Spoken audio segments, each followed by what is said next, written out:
Yeah, hello, this is Dave from cheapbooks.com playing World of Tanks. The tank I am playing is a Turan 3 prototype. This is a Hungarian tank, tier 5 medium in the German tech tree. The map is Ruinberg. I am going to get 3 kills in this game. You'll notice that I am one of the lowest tier tanks in this game. There's lots of higher tier tanks. Okay, I'm going to say something. You can rewind it to see what happened. But people in the game, sometimes they say, oh, this tank is AFK, I'm going to report it, or this tank is a bot, I'm going to report it. And what just happened was that one of the players on my team, they did whatever they say they were reporting people. You can reread the conversation, and then someone made a spelling mistake, and one of the players on my team said typo reported, and I thought that was very funny, very unique. Okay, so on to the game. This tank is a lot like the Chi. Not identical, but it's the same playing style. It's not a great tank. I don't like it that much. Now, these OIs and the OI-EXP, people think that they're invincible. They're not invincible. The OI-EXP is far easier to damage. The OI is a little bit more difficult. But usually what you want to do is hit the turret on the OIXP, definitely. Avoid the lower armor. Obviously, the sloping makes it a lot more difficult. The turret, it's very easy to get the side perpendicular to you and flat towards you. So I have a lot of success damaging these tanks by hitting the turret. The guns are also weak spots. If you can hit the flat side of the gun, you increase your chance of penetrating. I am using the APCR rounds, and as you can see, it's going to be difficult, perhaps, for me to damage it with this particular tank. This is actually the spot that I go to. I go to this tree right here. There's a little bush right there, and the reason why is because I can hit all the tanks over there. I can hit all the tanks that cross over there. I can hit the tanks that are out in the field over here, the ones that cross over behind us, not the ones in the town, though. So you got a lot of coverage from being in the middle of the map, and if I need to relocate, I can relocate easily. You'll notice that I have the mini-map very large. I've been playing with the map larger so that I constantly watch the map and while I'm driving, while I'm reloading, so I always know what's going on with my team. And also, I want to say, with the encounter mode, the spawn is different. With a regular game, the spawn is behind those buildings. But with encounter mode, it's over there in the distance behind that building. So what happens in encounter mode is that tanks have to drive through this gap. And you can take shots at the tanks driving across this gap. And you're sort of at the edge of their spotting range, so they might not spot you. And the slow tanks are going to be the last ones to come through. So even if you have a slow tank and you get here, you still have tanks to shoot at. And obviously you want to hit them in the tail as they disappear, because if their gun is not in view, they won't be able to spot you. Or you hit them right at the tip as they come in. So I have success hitting them in the tail and they don't spot me. Let's move on. You can see I first hit him on the upper turret. It did not penetrate. I switched to the lower machine gun turret. It also did not penetrate. He is aiming his gun at me right now. So there is a risk that I might take some damage. You'll notice that I also reversed a little bit and moved forward. When I'm reloading, I'm constantly adjusting my position. I reverse to hide more, and I go forward if I need to take a shot at something.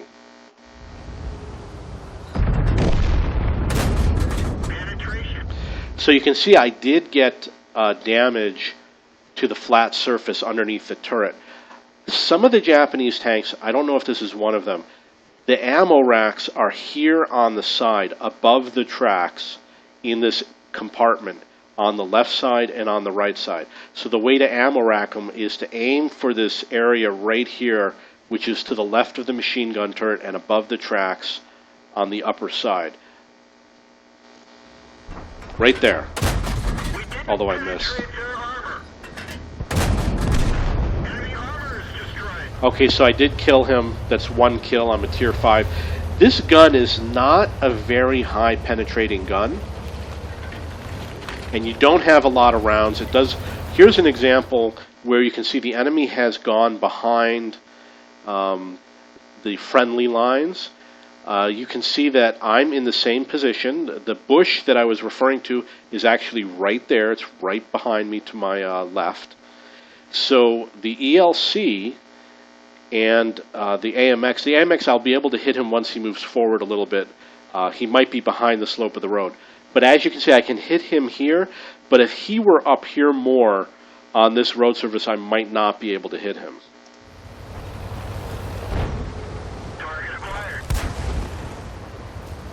Now, I do use the auto-aim in situations like this. It does have a high failure rate because the auto-aim is difficult for shooting at moving tanks when they're moving one side or the other. If they move further away or towards you, you'll have a high success rate. So what I do is I watch them and I check to see if they stop or to see if they move towards me or away from me. However, there is also the situation that you need, while you're driving, it screws up your aim. So what I do is I grab that auto aim so that my gun is always aimed at him. I can drive towards him and I can watch my gun.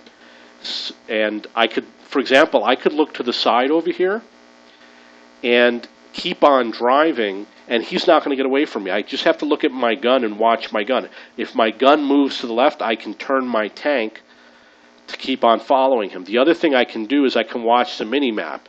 So look at the mini-map right now. There's a yellow line that comes from my tank. If that yellow line starts to move to the left, which is the way that gun is pointing, it might be different with a fixed turret tank, then I know that the enemy that I have auto-aimed is also moving to the left and that I have to drive in that direction. So sometimes I use the auto-aim just so I can see which direction to drive in. And I'm just taking shots hoping to hit him. But you really don't want to do that with a Turan 3 because you don't have a lot of rounds. And I didn't really realize that until I started running out of rounds in the games. So my goal was to get closer to him, and then once I get closer to him, I would use the sharpshooter mode and aim accurately.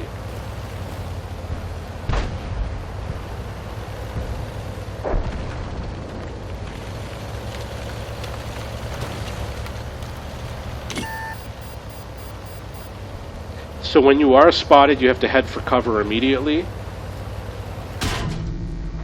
You can see that there's the AT-15A. The AT-15A is located over here. These are awesome tanks. The only disadvantage is that they're slow. Other than that, they're incredible tanks. I absolutely love them.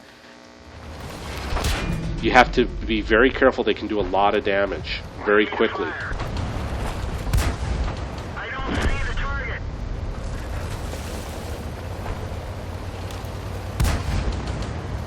I've also been taking a lot of shots, for example, like that one that I just took. You see a tank going by, try and take a shot at it, and I've had a lot of success taking shots like that and hitting tanks. Ready to fire.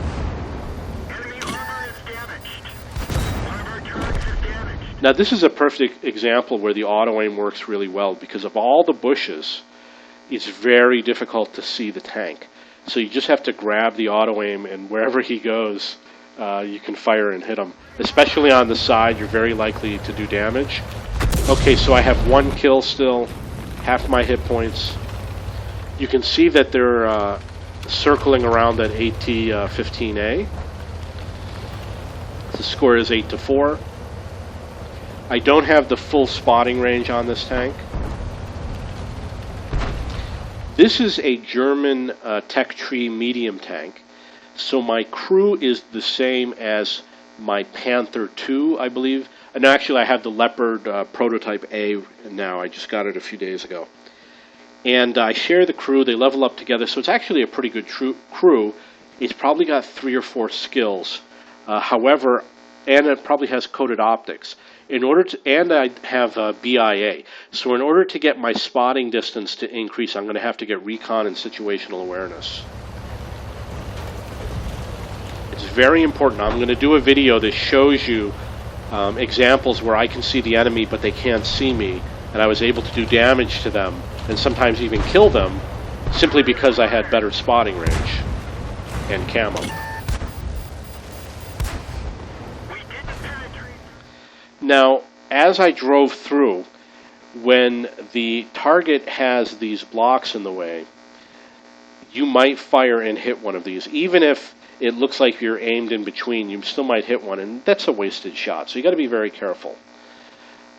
These are very difficult to penetrate. Hitting them on the side, I got regular rounds loaded, very unlikely to penetrate this. From the rear, I'd say you have a good chance of hitting him in the rear, even in back of the head. There's a little gun turret, machine gun turret on the top. You can definitely penetrate that. This tank should have no problem penetrating the gun turret on the top.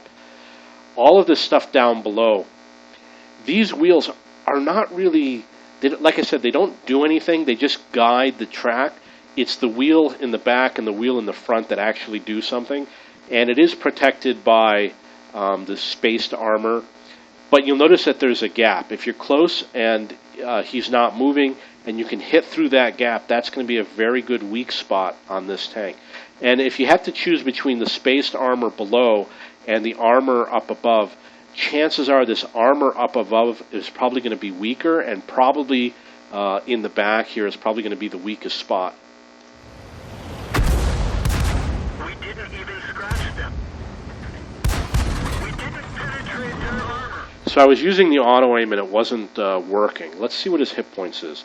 So he's only got 35 hit points. I'm aiming for the track, which is really stupid, considering that I must not have realized he only had 35 hit points left. I could probably hit him anywhere in the back, and I'll probably cause damage. And I could probably hit him anywhere in this part behind the back of his head. And the turret, the back of the turret, the gun turret, or the commander hatch, absolutely would damage over there. This piece over here, I don't know if this is a weak spot, because this is like a step. There's a gap. There's no bottom to it. It must be a step for them to climb up top. These are all weak spots. Like, that might be where they put the gas in. I have no idea what it is. I believe that this right here is a tow hook, and on the right is a tow hook. Hitting that, I would not describe it as a weak spot. This is some sort of a hatch. I don't know what this is for, but it looks like a weak spot. That looks like something that you would easily damage. This spot over here, this spot, the circular spot on the right, this these two squares. This looks like another toe, probably not a weak spot. Hitting the axle, oh, that's interesting. I wonder what would happen if I hit that axle. That might be able to set the engine on fire. Critical hit. Enemy vehicle destroyed. So it looks like he was already tracked, and I didn't even realize it. But I tracked him, and then I hit that square plate. You can rewind it. The square pit plate is a weak spot. Now, I have been playing the game for a long time, but I will admit I'm not that good at aiming for the weak spots on tanks. I usually hit a big surface. And the reason why is there's just so many tanks and you have to play so quickly. It's rare that you have the luxury of aiming and finding a weak spot, especially when your allies are shooting at the tank too. But that's what they are. I do usually aim for a hole. That's where the gunner sits. I have a lot of success aiming for those. So I do have 2 kills. The score is 12-6. Target acquired. So you can see I did. Didn't even scratch them.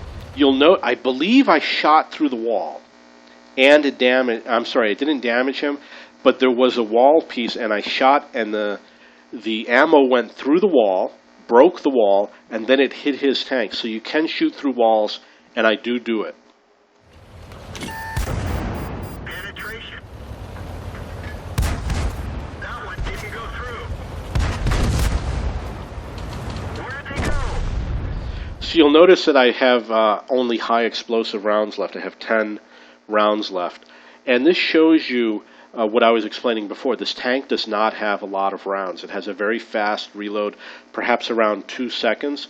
So you could go through the rounds in like 2 or 3 minutes. You could use up all your rounds. So you have to be very careful. And maybe I'm bringing too many high explosive rounds into the game. The last tank is a T-28 HTC, very dangerous. I don't know how I'd be able to. I remember playing this game. It's probably going to be impossible for me to damage the HTC with high explosive rounds. The other one is a Panzer 38. He'll be no problem. The other thing you'll notice is that I'm not going to drive over the cap. I'm going to go around the cap. And the reason why is because you don't want the enemy to know where you are. If you drive over the cap, they know that there's somebody at their base. You're giving away your location. So only go on the cap if you plan to cap. If you don't plan to, go around it. Now we do know that I was hit from this direction. So there is a tank over here, and I believe that what's going to happen is he's going to dupe me a little, if I remember the game correctly. I'm going to expect him to go one way, but he's going to go a different way. I think that's what's going to happen. No, maybe not. Enemy vehicle destroyed. Now, you could see that his hit points reduced quickly because the Leopard was shooting at him. The Leopard has an autoloader with a very, very good gun. If you like playing autoloaders with rapid-fire guns, the Leopard is the one to play. I was playing a clan battle, excuse me, and the teams we were playing were far superior. My allies were not good at all. It wasn't a clan battle, but I was playing with someone else's clan, helping them out. And my idea was to use high explosive rounds while they were capping and just run as quickly as possible from the distance and just spray the cap with high explosive rounds to reset the cap and force a draw. But I only tried it one game, and it actually did work. I did reset the cap using that method, spraying the cap from a distance with high explosive rounds. But the problem is you don't know what the enemy is going to bring into the game. I don't know why I hit the wall. Oh, the game's over. Okay, so I did get 3 kills. The score is 15-7. I did hit the wall on purpose. I do that sometimes at the end of the game just to see what the physics will do. The tank is a Turan 3 prototype. It is a Hungarian tank. It's in the German tech tree. This is a premium tank. It's a medium tank, tier 5. In terms of do I think it's a good tank, I'm going to have to say that it's not my favorite tank. Or maybe it's better to say my first impression is that it's not that great of a tank. In tier 5, there's so many other better tanks like the Excelsior, the Ram 2. I would even get a Matilda 4 over this. I think that's a tier 5 tank, yeah. The Matilda 4 is a better tank. I'd probably prefer playing the Matilda BP. I'd probably prefer playing the Churchill 3, even though I don't really get good games with it. The Chi-Nu-Kai, I don't think it's a great tank. I'm not going to go through all the damage and penetration that it does. Penetration is 160, damage 110. It's a moderate gun, I think. I think there's a lot of tanks that do more penetration. This is kind of 160. I think is near the average for tier 5. It has the playing style if you like the Chi-Nu-Kai and the Skoda and tanks like that. You're probably going to like this tank. Big drawback: not enough ammunition. It does 40 kilometers. It's not that fast for a medium tank. There's a lot of faster tanks. Do I get good games with it? I get good games sometimes, but it's not like I'm getting killer games every time I play. I get 3 and 4 kill games. Maybe I've done 5 kills. I don't know. But I would prefer to play other tanks. This is a low priority tank. I only play it to improve my crew skills, my crew training, because it's a premium tank. I do use the premium rounds because it's a premium tank, so I can afford to shoot the gold rounds, and I don't lose any money when I do it. So I don't highly recommend this tank. Are there tanks that are worse than this? I think the AC-1 Sentinel, no, that's a tier 4. In terms of premium tier 5 tanks that are worse than this, I don't know if there's any that are really worse than this, but I would say that this is on the lower half of the premium tanks for Tier 5. I don't highly recommend it. I would say go for one of the other tanks if you have to make a choice in terms of buying it.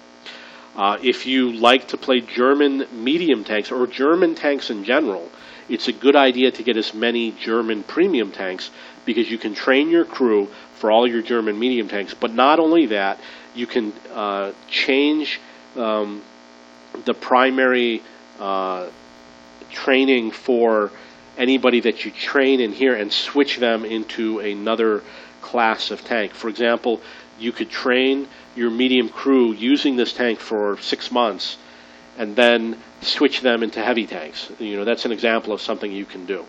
One thing that I do is I train my crew, and once they become good enough, I swap them with other tanks that have lower skills, and you can do that with this tank. Okay, so that's the Turan 3. If you have any questions or comments, please post below.